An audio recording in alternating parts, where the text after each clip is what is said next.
반갑습니다. 오늘 목요일 시장 굉장히 좀 어려운 흐름을 보였고 정말 많이 시장이 하락하면서 마감이 됐습니다.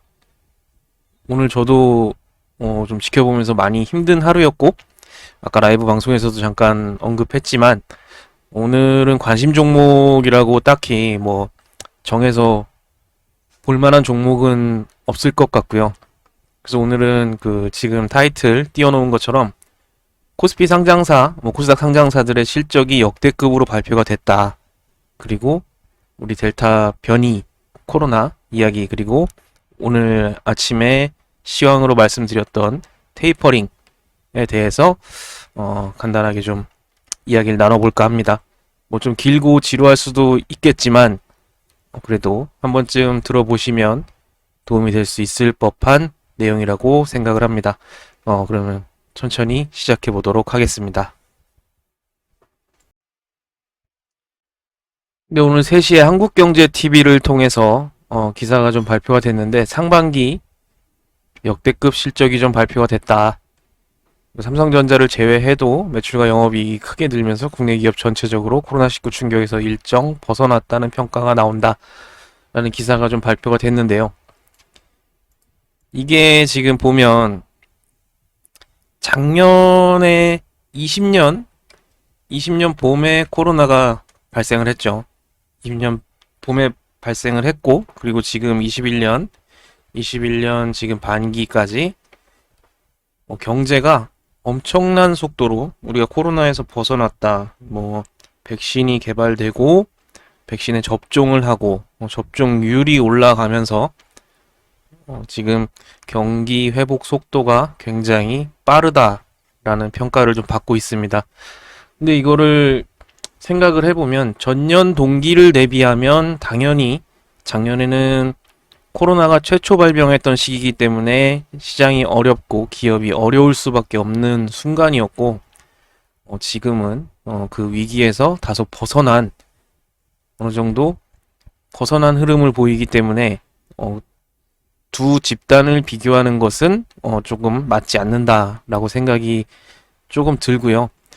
중요한 건 우리가 코로나에서 벗어났지만 벗어난 건 아니죠. 지금 주식시장은 코로나에서 벗어난 것처럼 보이죠. 코로나에서 벗어난 것 같은 상승 랠리를 했습니다. 작년 연말부터 정말 작년 10월경일 거예요. 10월부터 계속 올랐어요. 계속 상승장. 멈추지 않았습니다. 그리고 이게 둔화되기 시작한 게, 이 상승폭이 둔화되기 시작한 게 지금 보시면 코스피 차트를 좀 보겠습니다. 보시면 엄청난 상승을 계속 이어오다가 꾸준하게 계속 올랐어요. 그쵸? 계속 올랐습니다. 계속. 10월부터네요. 10월 30일부터 이만큼을 올랐어요. 3달 동안. 그리고 잠깐 내려왔다가 또 오르긴 했지만 좀 둔화됐죠. 상승폭이 제한적이었다고 좀 볼 수 있고요. 어쨌든 이게 원자재 값이 다 오르면서 물가가 오르면서 우리는 아직도 코로나 속에 갇혀 있는데 우리는 아직도 코로나 안에서 벗어나지 못했는데 주식시장은 이미 10월 달부터 가파른 상승을 했어요. 작년에. 그리고 여기서부터 상승폭이 제한적이 됩니다. 제한적인 상승을 보이고 여기서 결국은 이 수렴을 돌파하지 못하고 지수는 하락을 합니다. 이렇게 지금 하락을 하고 있는데 지금 이게 왜 이럴까라고 제가 생각을 좀 해보니 아마도 그 시기쯤 해서 제가 보기에는 코로나 백신의 개발 그리고 보급 요 이유로 이제 기대감을 좀 키웠다.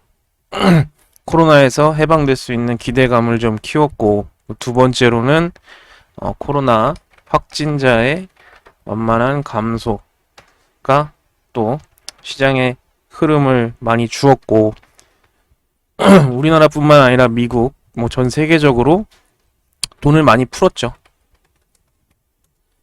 자금을 많이 풀었습니다. 금리를 많이 내렸고, 그로 인해서 많은 돈이 위험자산 쪽인 주식시장으로 좀 많이 흘러 들어오는 그런 흐름을 좀 보였습니다.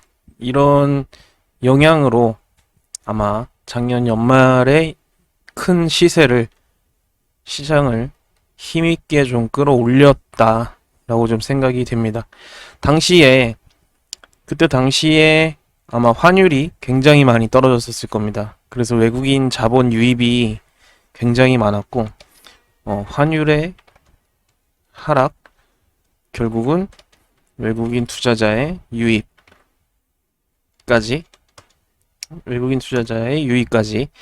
이 정도 영향을 좀 볼 수 있겠고요. 근데 지금 이제 다시 드려야 되는 말씀은,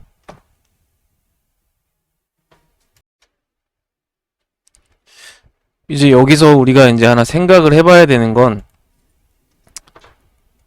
21년도 반기 성적표가 다 완료가 됐습니다. 모든 기업이, 상장된 기업이 대부분 거의 다 성적표 제출을 했고, 그게 다 공개가 됐죠. 그래서 결과적으로 전년 대비 큰 상승, 실적의 큰 상승이 좀 이어졌습니다. 근데 오늘 주가 지수는 큰 폭으로 하락했습니다. 이게 제가 생각하기에는 21년도 반기 성적표는 지나간 데이터입니다. 지나간 데이터.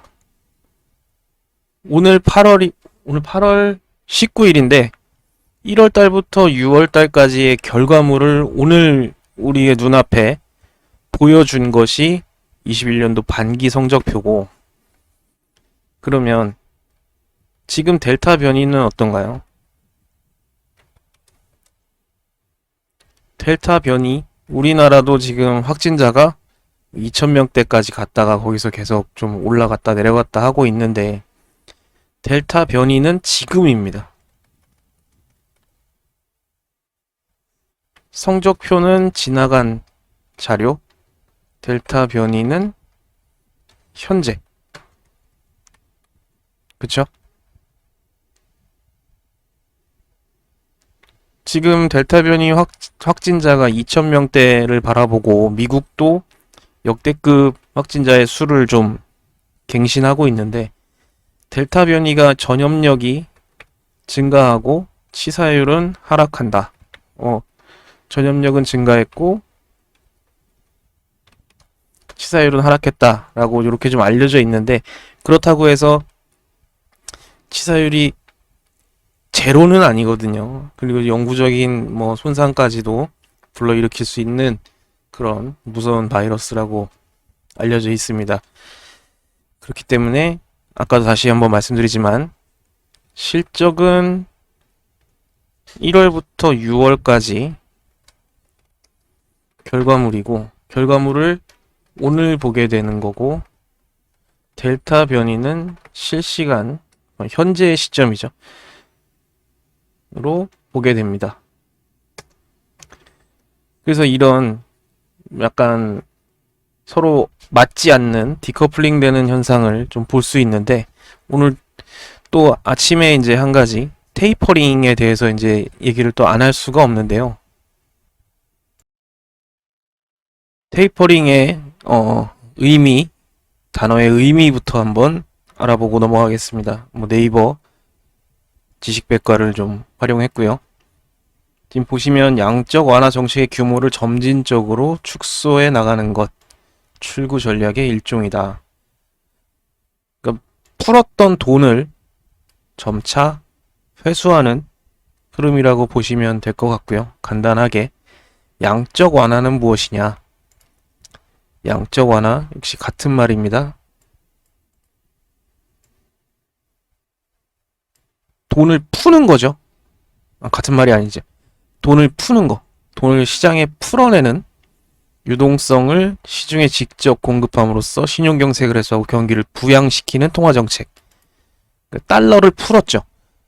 시장에 달러를 많이 풀었고 결과적으로 물가 상승과 원화 가치가 상승하고 원자재 가격이 상승했습니다. 인플레이션을 어떻게 보면 좀 일으킨 거죠.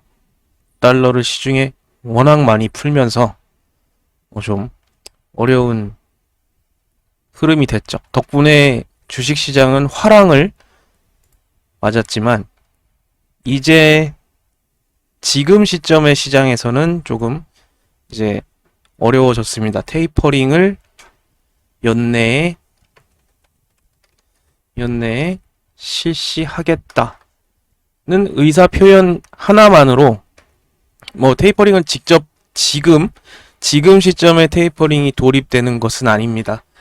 아마도 다음 달 뭐 정례 회의나 뭐 잭슨홀 미팅에서 이야기를 하고 그 다음 정례 회의에서 구체적인 일정을 이야기할 것으로 좀 예상이 됩니다. 그리고 실제로 이루어지는 건 아마 연말쯤 되어야지만 이제 테이퍼링이 실질적으로 좀 이루어질 것으로 예상을 하지만 오늘 그러면 시장은 왜 이렇게 많이 빠졌는가? 그런 부분들도 지금 보면 시장의 하락의 원인이 결국은 테이퍼링을 착수하겠다거든요. 하겠다. 지금은 아닙니다. 물론 지금은 아니지만 테이퍼링을 할 것이다 라고는 계속 예측을 했었어요. 그 전부터 이미 그 전부터 테이퍼링이 이루어질 것이다 라는 시장의 예측은 계속 있었지만 공식화 된 거라고 봐야겠죠. 지금 다시 코스피 차트를 좀 보시면 이때는 달러가 계속 공급이 될 때입니다. 우리 환율도 굉장히 떨어져 있었던 시기고 지금 보시면 이때부터 이미 테이퍼링에 대한 이야기는 계속 나오고 있었던 거예요.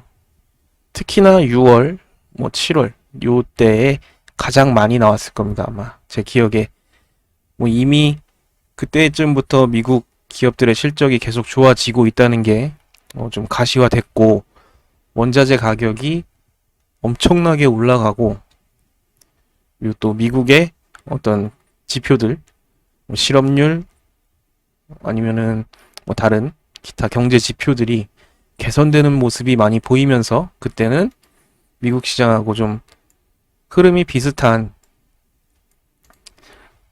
그런 모습을 보였습니다. 우리 시장도. 근데 지금 보시면 이런 구간들에서 테이퍼링이 예견하지 못했던 건 아닙니다.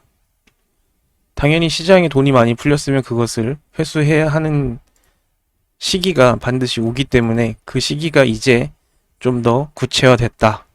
그러면 과연 테이퍼링을 착수한 것은 아닌데 왜 오늘 시장은 그 전부터 이렇게 쭉 이미 하락하기 시작했는지 요것도 이제 하나의 핑계가 될 수 있는데 선반영이라는 이야기 많이 들어보셨을 거예요. 제 생각은 이 테이퍼링에 대한 선반영이 아니라 오늘의 하락이 이 큰 하락이 테이퍼링을 실제로 착수했기 때문에 테이퍼링을 하겠다는 말에 테이퍼링을 앞두고 지금 주식시장이 이렇게 큰 폭으로 하락한 것이 아니라 테이퍼링의 구체화 때문에 오늘 그 재료로 좀 이렇게 큰 하락을 했다고 생각을 합니다. 이거를 다시 말씀을 드리자면 테이퍼링을 실제로 시작하는 연말까지는 이건 제 개인적인 생각입니다. 테이퍼링이 실제로 개시가 되는 그 시점까지는 이미 테이퍼링은 12월 올해 연말이나 내년 초면은 아마 돌입이 될 거고 좀 더 구체화되면은 다시 알 수 있겠지만 그런 재료가 이미 오픈이 되어 있습니다.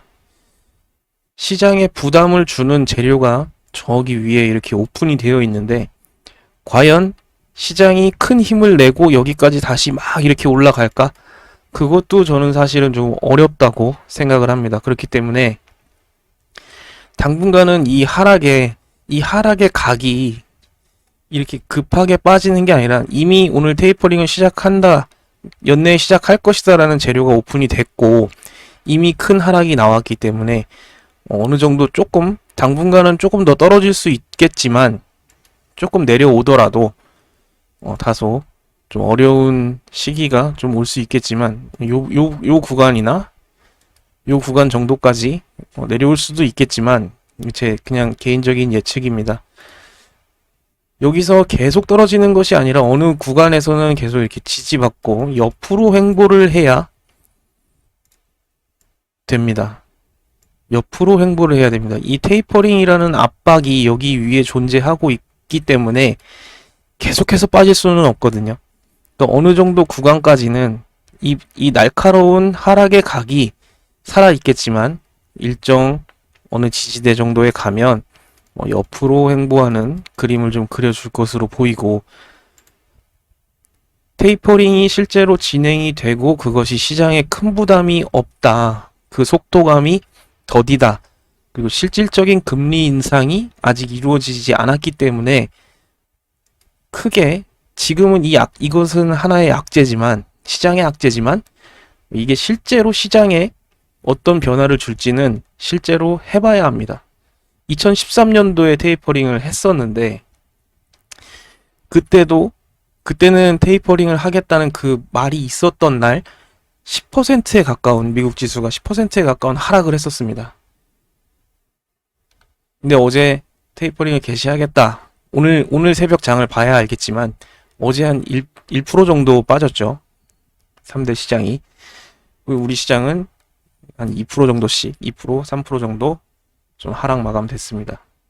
어쨌든 이 날카로운 하락의 각이 결국은 멈추게 되어 있고, 지금 외국인 투자 비중이 굉장히 좀 가파르게 빠져나가면서 이런 날카로운 각을 좀 그리고 있는데, 제가 우려하는 건 아까도 말씀드렸지만 실시하기로 예정된 연말까지는 시장이 큰 에너지를 내지는 못할 것으로 좀 보여지지만 이 하락의 각을 줄여나가는 시기는 또 올 것입니다. 언제까지고 이렇게 계속 가파르게 빠질 수는 없거든요. 그렇기 때문에, 왜냐하면 외국인들이 지금 보유 금액이 50조 조금 넘게 있는 걸로 알고 있는데, 이게 이렇게 가파르게 그냥 계속 빠져버리면, 쭉 이렇게 빠져버리면 그 자기들이 가지고 있는 나머지 지분 가치는 어떻게 되겠어요? 그렇기 때문에 아마도 누군가 그 물량을 받아주는 사람이 생겨야 되기 때문에, 외국인이 매도를 하려면 개인이 매수를 하던 기관이 물량을 받아주던 누군가는 그 물량을 받아줘야 됩니다. 그렇기 때문에 이 날카로운 하락의 각은 점차 좀 사그라들 것으로 예상을 하지만, 어쨌든 시장은 조금 어려운 시기를 좀 가져야 될 것으로 예상이 됩니다. 그렇기 때문에 이제 이 코스피 차트를 보여드리는 거고,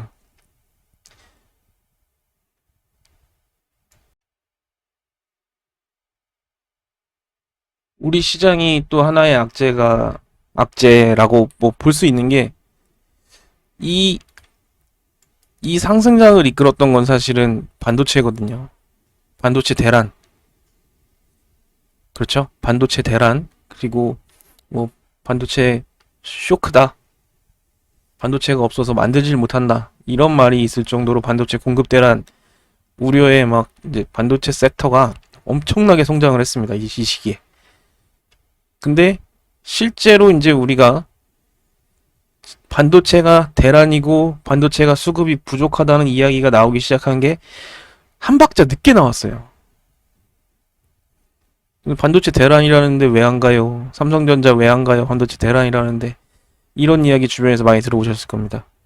이미 반도체가 공급 부족 이슈가 좀 나오기 전에 큰 폭으로 상승을 했고, 큰 폭으로 상승이 나온 이후에 어떤 반도체가 부족하다는 그런 소식들이 전해지면서 사실 위에서 물량을 좀 받았다, 라고 저는 좀 생각이 되는 게 삼성전자 차트 한번 보겠습니다. 아까 라이브에서도 한번 보여드렸었는데 삼성전자가 아까 그 시기에 이런 상승을 했습니다. 이런 가파른 상승을 했습니다. 정말 저 처음 보는 것 같아요. 지금 보시면 월봉으로 봐도 이런 상승폭을 가진 적이 없어요. 두 달간 이렇게 급격하게 올라온 이런 상승폭을 찾기가 힘듭니다. 이때는 꾸준히 우상향을 했지만 이렇게 큰 폭으로 팍 눈에 띄게 이 무거운 삼성전자라는 종목이 이렇게 올라간 적이 없어요. 그렇기 때문에 지금 보시면 위에서 박스를 쳤죠. 고점을 찍고 10만 전자 간다고 많이 들어보셨을 거예요. 10만 전자 간다. 그 시기에 딱 빠지기 시작했죠. 10만 전자 간다는 그 이야기에. 그 후 지금 보시면 뭐 여기 제가 꼬리를 잡아놨지만 이렇게 보셔도 하락 박스입니다. 하락 박스. 주가는 떨어지기 시작하고 밑으로 계속 밀리면서 요때 제가 이제 방송으로 한번 말씀을 드렸던 것 같은데 요 구간이 지금 하락 박스를 돌파했다고 제가 말씀을 드렸던 적이 있어요. 돌파를 했는데 문제는 돌파하고 60일선이나 20일선에는 반드시 지지가 나와야 한다 라고도 말씀을 드렸었어요. 이때 갭이 뜨면서 올라가서 오늘 잡는 것보다는 내려오면 121선 혹은 61선 혹은 21선에 지지가 나오고 새로운 흐름이 만들어지는지 보고 잡자, 보고 하는 게 좋겠다 라고 말씀을 드렸었는데 결국은 못 지키고 다시 수렴의 박스 안쪽으로 들어가기 시작을 했거든요. 그러면서 결국은 개파락을 하기 시작합니다. 갭으로 뚝뚝 떨어지죠. 요때가 무슨 이야기가 있었냐면 요 시기에 D램 공급 대란이 있었습니다. D램 공급 대란이라면서 갑자기 반도체 종목들이 막 한순간에 뛰어오르기 시작했어요. 그래서 이 무거운 삼성전자도 크게 상승을 했고 근데 다시 빠지기 시작하면서 외국계 레포트에서 반도체 겨울이다. 반도체 이제 어려워질 것 같다.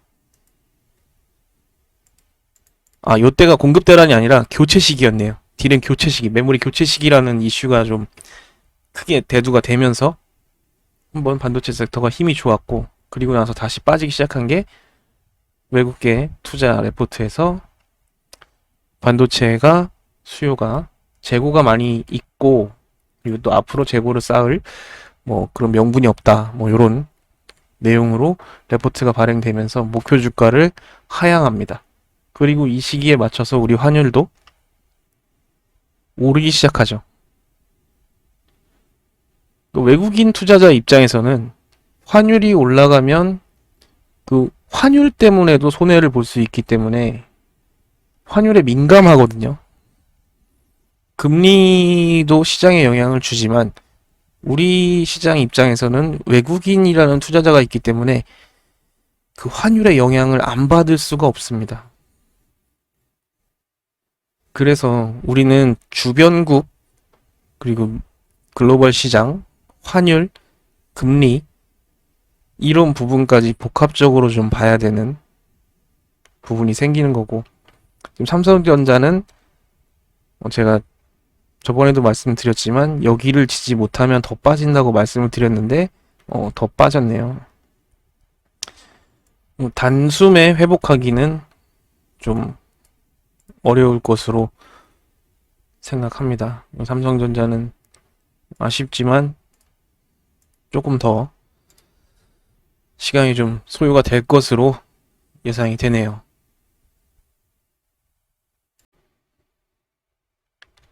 자, 그러면 이 시기에 하락을 예측할 수 있는 이 시기에 과연 우리는 어떤 매매를 해야 하는가?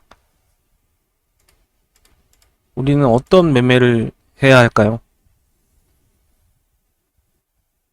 저는 그냥 간단하게 말씀드리면 이 하락의 끝이 보일 때까지 진정세가 이 하락의 아까 말씀드렸던 대로 이 하락의 각이 날카롭지 않게 좀 옆으로 횡보가 나올 때까지 시장을 관망한다든지 혹은 내가 평소에 1,000만 원을 굴렸다면 투자금을 줄이는 거죠. 내 시드가 1,000만 원이었다면 뭐 절반으로 500만 원으로 줄여서 나머지 500만 원을 보유하고 있는다든지 아니면 평소와 마찬가지로 투자를 하되 내가 바랬던 목표 수익률을 더 짧게 가지고 가는 거죠. 내가 이 종목에 10%의 상승을 노리고 들어갔다. 예측하고 내가 봤을 때 10% 정도의 상승은 나올 수 있을 것 같다 라고 예상을 하고 들어갔다면 이거를 더 낮게 낮추는 겁니다. 혹은 반대로 제가 하이닉스 차트를 켜볼게요.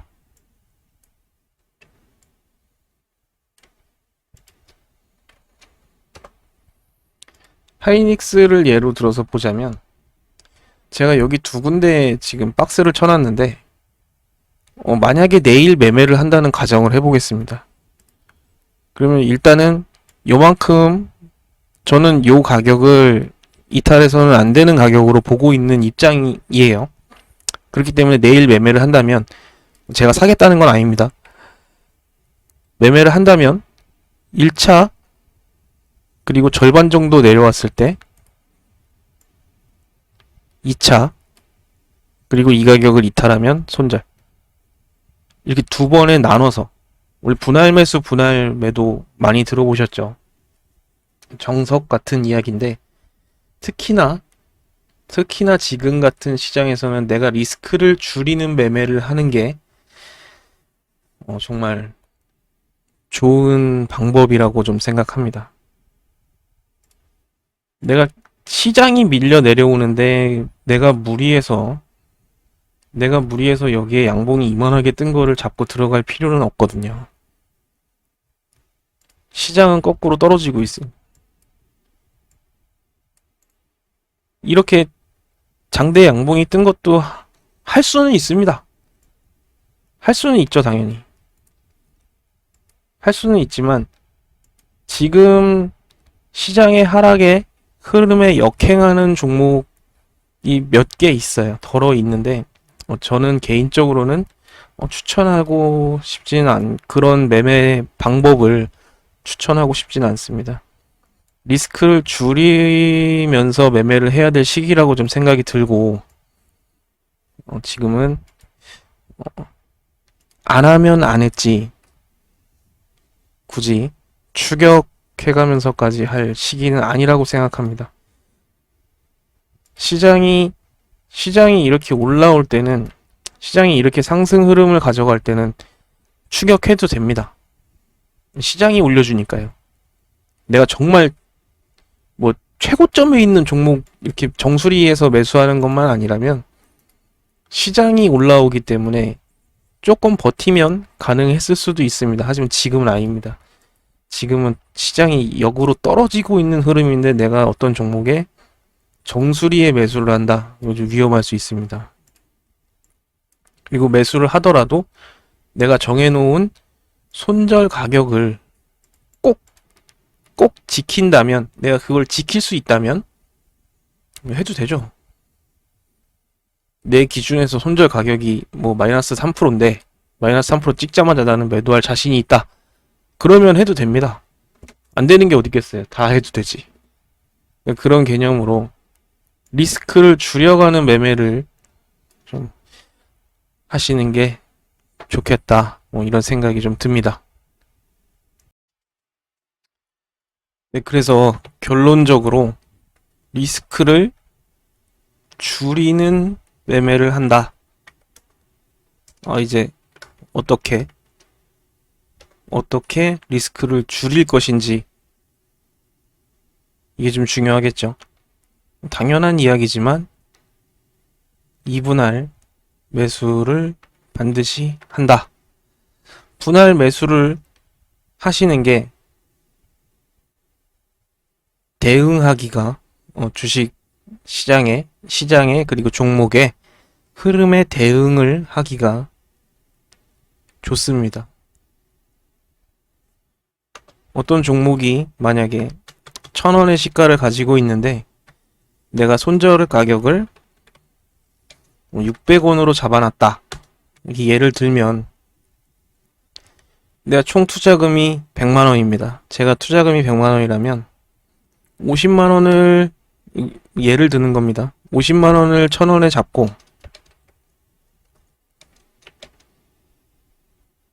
800원이나 750원에서 한 번 더 삽니다. 50만원을. 그러면 주가가 하락한다면 같이 주가도 내려오지만 주가도 내려오고 내 평단도 내려옵니다. 주가도 내려오고 내 평단도 내려오게 되죠. 그러면 손실률을 조금 낮출 수 있습니다. 너무 당연한 이야기죠. 근데 이게 잘 안 되시는 분들이 많으시더라고요. 사실은 저도 잘 안 됩니다. 노력은 하고 있습니다. 2번의 매매를 하기 위해서 노력은 하고 있는데 이거 좀 지금 같은 시장에서는 분할 매수를 좀 습관화 하는 게 좋겠습니다. 그리고 매도 타이밍도 분할 매도를 통해서 수익을 줄 때 확실하게 일부라도 챙길 수 있는 매매 하는 게 당연히 좋겠습니다. 시장이 앞으로 얼마나 더 좀 이렇게 어려움을 가져갈지 정확하게 알 수는 없지만 일단 1차적으로 당연히 분할 매도를 해야 되겠고요. 2번째로 아까 말씀드렸던 대로 투자의 비중을 소폭 줄입니다. 이것도 역시 예를 들면 내 시드가 1,000만원이었다면 지금 시장의 흐름이 약세이기 때문에 500만원으로 줄입니다.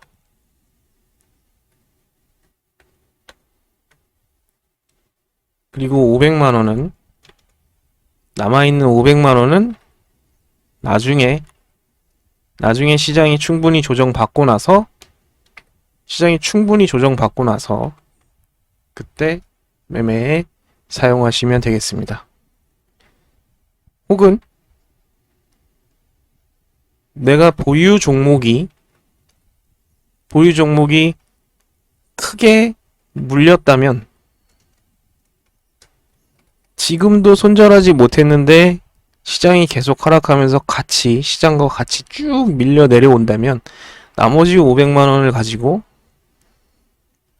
물을 붓고 반등을 기다려도 되겠죠. 방법은 여러 가지가 있습니다. 저는 가능하면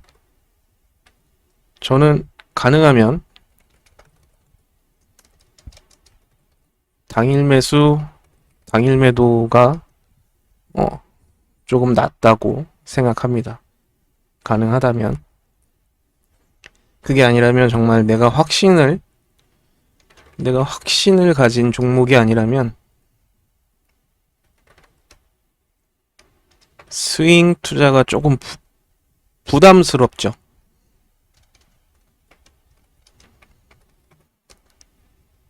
내가 확신을 갖고 있는 종목이 아니라면 지금의 시장에서는 스윙 투자는 조금 부담스러울 수 있습니다. 오늘 내렸고 동전의 양면처럼 앞면 나왔다고 다음번에 무조건 뒷면 나오는 게 아니듯이 오늘 내렸다고 내일 상승한다는 보장이 없습니다.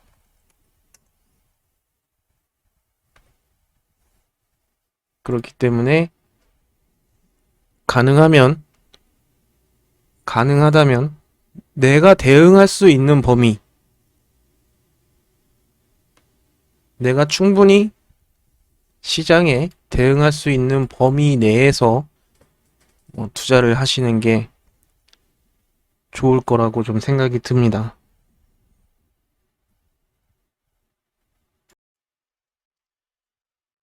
그리고 당연한 이야기지만 매매 기준과 원칙이 당연합니다. 매매 기준과 내 스스로의 매매 기준과 원칙이 반드시 있어야 됩니다. 이거 상승장에서도 마찬가지지만 지금 같은 하락이 지속되고 있는 시장에서는 반드시 매매 기준과 원칙이 있어야 합니다. 이게 한번 생각을 해보자면 우리 아이들을 보면 아이들이 처음에 태어나서 뒤집죠. 뒤집기를 하고 앉고 일어서고 그 다음에 걷고 뛰고 맞나요? 저 기억이 잘 안 납니다. 근데 어쨌든 이런 단계를 거치면서 뒤집기 하고 앉고 일어서고 걷고 뛰고 이런 성장을 합니다. 성장을 하게 되죠.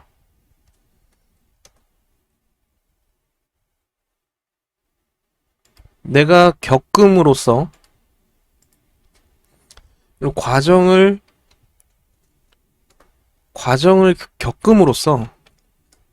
겪고 학습하고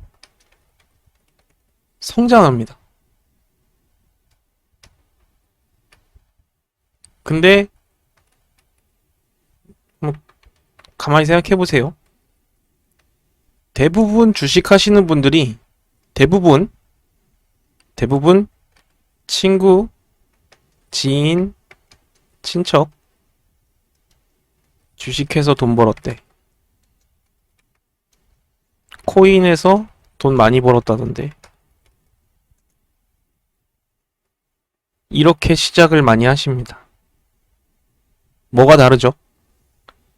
앞에 우리 아이들의 어떤 단계적인 학습과 성장이 빠져 있습니다.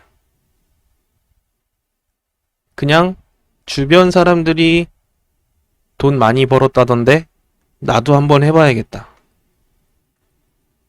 나도 한번 해볼까? 이런 부분이 차이가 있죠. 내가 어떤 주식에 대한 노하우, 학습, 공부 전혀 되어 있지 않은 상태에서 지인들을 통한 추천주? 지인들이 이거 사라, 이걸로 돈 많이 벌었다더라. 아니면 틀린 건 아닙니다. 감이 좋으신 분들도 많아요. 감이 좋으신 분들이 정말 많습니다. 감이 좋으신 분들은 감으로 하시죠. 감이 좋으신 분들 제가 보니까 주변에 정말 많더라고요. 그래도 그분들이 감이 좋고 잘 하신 것도 있지만 그래도 기왕이면 주식을 오래 하시고 하나의 재테크 수단으로 활용하시면서 오래도록 좀 재미있게 주식을 하시려면 단계적으로 하나씩 공부하고 배워가면서 공부하고 학습해서 우리가 단계적으로 한 발 한 발씩 계단을 한 칸 한 칸 오르듯 그렇게 성장해 나가야 맞다고 전 생각이 좀 듭니다. 이게 아무것도 모르는 상태에서 정말 용감하게 용감하게 내 돈을 투자하죠. 아무것도 모릅니다. 아무것도 모르고 아무 공부도 안 돼 있는데 돈을 투자해. 아이러니한 이야기라고 좀 생각이 드시는 분이 계실지도 모르겠습니다. 저도 사실 그랬어요. 저도 주식을 시작할 때 아무것도 모르고 시작했고, 아무 공부도 되어 있지 않은 상태에서 시작했습니다. 그래서 저도 감이 좋았는지, 감으로도 감으로 저도 주식을 해서 처음에 감으로 저도 주식을 해서 조금 땄어요. 뭐 소액 수익을 좀 받고, 그리고 나서 다시 그 소액 수익 본 것만으로 정말 소액으로 계속해서 연습했습니다. 계속해서 그 정말 작은 금액으로 계속 연습했고, 차트에 정말 많은 보조 지표들이 있어요. 차트에 정말 많은 보조 지표들이 있는데 그 중에 자기 입맛에 맞고 내가 활용하기 좋은 것만 골라내서 나한테 내 몸에 맞게, 우리가 옷을 사면 우리 몸 사이즈가 있듯이 옷에도 사이즈가 있잖아요. 내 몸에 맞춰야 되잖아요. 그런 과정이 꼭 필요하다고 저는 생각합니다. 내가 익숙해지고 내가 편해지게끔 내가 학습하고 단련이 되어야겠죠. 이런 여러 가지 방법들을 통해서 우리가 지금, 제가 아까도 말씀을 드렸지만 테이퍼링이라는 재료는 이미 오픈이 돼서 12월까지 우리를 좀 괴롭힐 것으로 좀 보입니다. 테이퍼링이 있을 것이다 라는 이야기에 이미 시장은 힘들어 했고, 테이퍼링이 구체화되면서 이미 단기적으로 좀 많이 하락하는 모습을 보였습니다. 그렇기 때문에 지금 시장이 다시 이렇게 V자 반등으로 일어선다고 보기는 사실 조금 무리가 있다, 어려운 일이다라고 좀 생각이 되기 때문에 앞에 말씀드린 리스크를 줄일 수 있는 매매, 투자 비중을 줄인다든지 소액으로 분할 매수를 한다든지, 아니면 내 기준과 원칙을 반드시 준수하는 그런 매매를 해야겠습니다.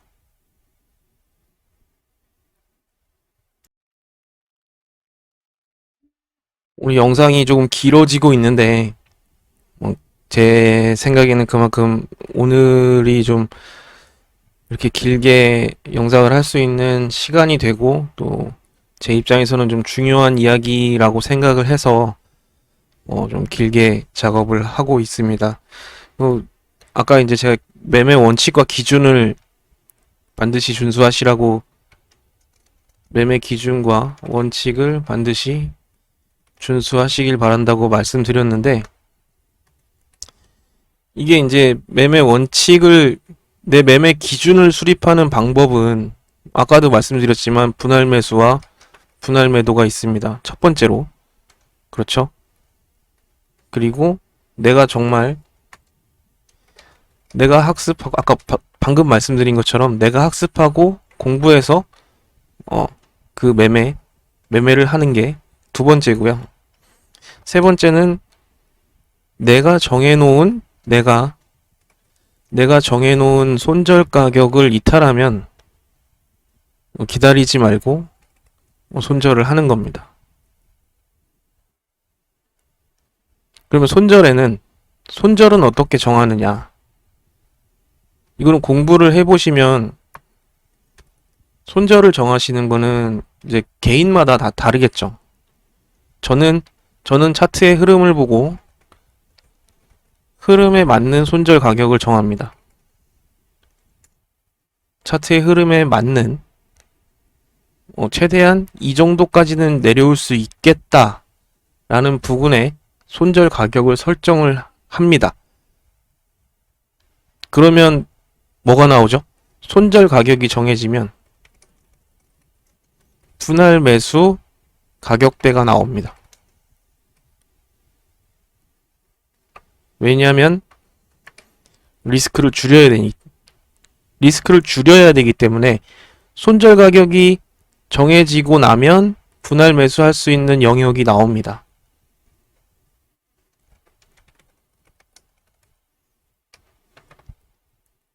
그렇죠? 하나 예를 들어볼까요?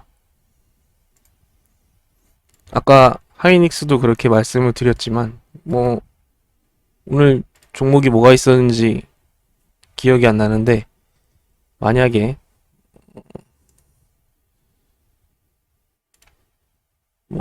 이런 종목이다 이렇게 보면 상승 이후에 지금 121선을 여기인데 사실은 여기죠. 요 구간이 지금 지지를 받았다고 보입니다. 여기 그리고 여기 오늘 121선 터치하고 그리고 직전 지지대에서 반등하고 오늘 상승이 좀 나왔는데, 이 종목을 만약에 제가 매수하겠다는 건 아닙니다. 매수를 하시라고 추천드리는 것도 아니고요. 예를 들어서 말씀드리는 겁니다. 이 가격대를 제가 손절 가격으로 정했다면 오늘 양봉 출현했기 때문에 기다립니다. 이거 떨어지라고 하는 게 아니라 기다리면, 상승을 하더라도 기다리면 조정의 기간이 옵니다. 지금 앞에도 보시면 상승했다가 조정하고 상승했다가 조정하고 상승했다가 조정했습니다. 상승했다가 조정했고요. 이런 작은 상승과 조정도 있지만 이렇게 상승과 조정이 반드시 옵니다. 그렇기 때문에 기다리면, 내가 지금 여기서 매수를 하면 밑에까지 10%가 넘는 손실을 감수하고 매수를 해야 하지만, 반대로 내려올 때까지 관심 종목에 넣어놓고 내려올 때까지 기다리면 60일선의 지지를 받는다라고 예상을 해볼게요. 60일선 라인, 지금 이 라인들 60일선이 아니라 60일선과 이런 지지 라인들의 지지를 받는다고 생각을 하자면 이 구간이 이제 분할해서 매수할 수 있는 영역이 되는 겁니다. 이게 제가 이제 차트의 흐름에 의한, 지금 현재 흐름에 의한 손절 가격과 분할 매수 영역을 잡는 방법이고요. 이런 부분들은 차트가 눈에 익숙해지시고 차트를 보는 것이 익숙해지셔야 가능한 방법이겠지만, 두 번째는 나는 내가 매수하고 마이너스 3% 되면 무조건 손절이야. 요게 가장 기초적이고 쉬운 방법이죠. 근데 단타 같은 경우에 우리가 단타를 하다 보면 확 흔들리는 구간들이 있거든요. 그러면 마이너스 3%는 정말 금방, 한순간에 터치할 수 있는 영역입니다. 그렇기 때문에 마이너스 5%든 마이너스 3%든 자기의 성향에 맞는 손절 기준을 마련을 해야겠죠. 이렇게 해서 손절 가격을 잡는 방법. 첫 번째는 차트의 흐름에 맞는 손절. 두 번째는 내 개인적인 기준. 매수가 대비 3%, 매수가 대비 5%, 이 정도로 내 기준을, 내 원칙을 준수할 수 있는 매매를 해야 될 것으로 좀 생각이 됩니다. 그리고 당연히 분할 매수, 분할 매도 하셔야 되고요. 이게 어쩌면 가장 핵심이자 기초가 될 수 있겠죠. 그리고 아까 말씀드린 것처럼 우리 아이들이 단계를 밟아 나가듯이 조금씩이라도 천천히 공부를 같이 하시는 것을 추천드리고 싶습니다. 우리가 주식을 하루 이틀 하려고 주식을 시작한 게 아니기 때문에, 그렇기 때문에 우리가 공부하는 시간, 지금 이 하락의 시장 흐름에 투자 포지션을 내가 돈을 벌기 위한 수단으로 주식을 하는 것이 아니라 투자 비중을 좀 축소해서 내가 경험하고 학습하고 공부하는 시간으로 좀 활용을 하시는 것도 하나의 방법이라고 생각이 됩니다.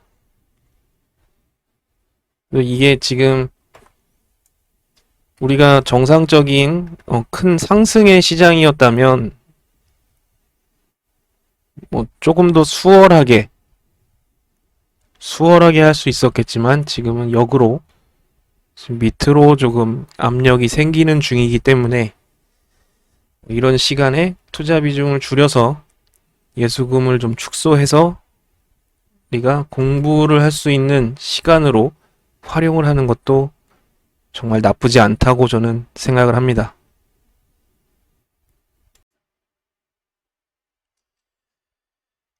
네, 그리고 마지막으로 지금 코스피 시장하고 코스피 차트하고 코스닥 차트의 차이점을 이제 한 가지만 좀 보여드리고 영상 마무리를 좀 하려고 하는데요. 지금 코스피 차트 흐름을 다시 한번 간단하게 보겠습니다. 상승, 급격한 상승, 그렇죠? 급격한 상승 이후에 단선을 우리겠습니다. 지금 보셔야 되는 부분이, 다시 하겠습니다. 지금 보시면 상승,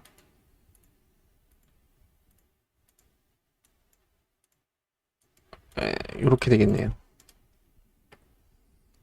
이 흐름을 기억해 주십시오. 그리고 코스닥 보겠습니다.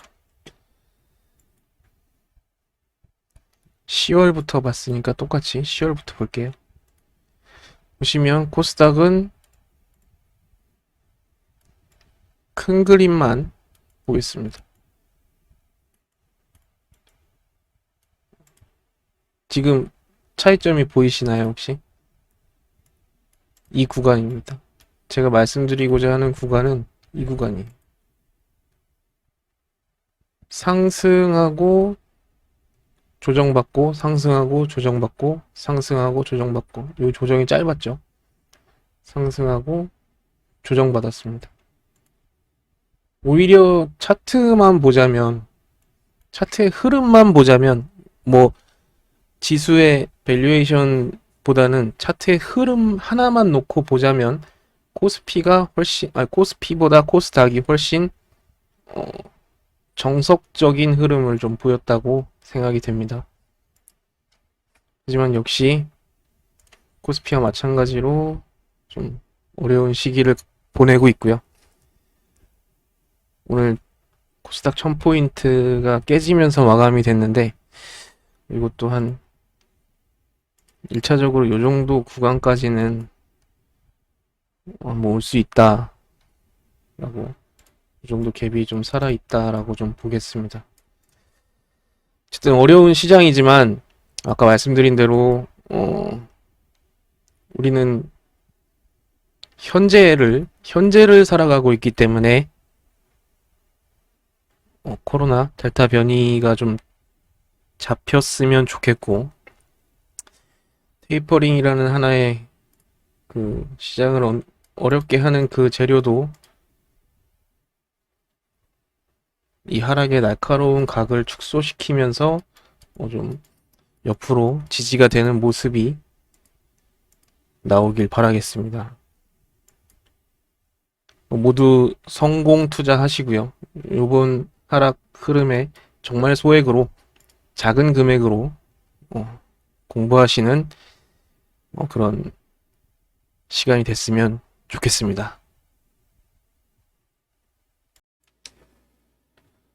네, 이제 오늘 영상의 마지막 정리를 한번 해보겠습니다. 아까 처음에 말씀드렸던 1월부터 6월까지의 실적은 이미 지나간 과거의 성적표다.